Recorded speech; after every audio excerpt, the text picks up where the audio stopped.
संविधान पर पक्ष विपक्ष की बहस के बाद अब नगीना से लोकसभा सांसद चंद्रशेखर आजाद ने प्रधानमंत्री को एक पत्र भेजा है, जिसमें उन्होंने भारतीय संविधान और उसकी प्रस्तावना को देश भर के विश्वविद्यालयों और कॉलेजों और स्कूल के पाठ्यक्रमों में अनिवार्य रूप से शामिल करने का प्रस्ताव रखा है। 13 दिसंबर 2024 को लिखे गए इस पत्र में उन्होंने चिंता जताई कि संविधान लागू होने के 75 साल के बाद भी लगभग 98% भारतीय नागरिकों ने इसे पूरी तरह से नहीं पढ़ा है, जिससे उनके अधिकारों और कर्तव्यों की समझ में कमी बनी हुई है।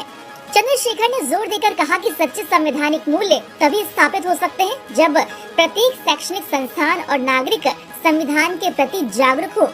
उन्होंने स्कूलों में सुबह की प्रार्थना के दौरान प्रस्तावना के अनिवार्य पाठ की सलाह दी और विभिन्न संगठनों के माध्यम से गांव और पड़ोस में संवैधानिक साक्षरता कार्यक्रमों के क्रियान्वयन का आग्रह किया है। उन्होंने कहा कि यदि हम चाहते हैं कि हमारी युवा पीढ़ी संविधान के महत्व को समझे, तो इसे शिक्षा के हर स्तर पर शामिल करना आवश्यक है। ये पहल न केवल शैक्षणिक विकास में सहयोगी होगी, बल्कि समाज में समानता और नागरिक भावना को भी बढ़ावा देगी। अब देखना ये होगा कि चंद्रशेखर आजाद की इस पहल और इस पत्र पर प्रधानमंत्री क्या संज्ञान लेते हैं।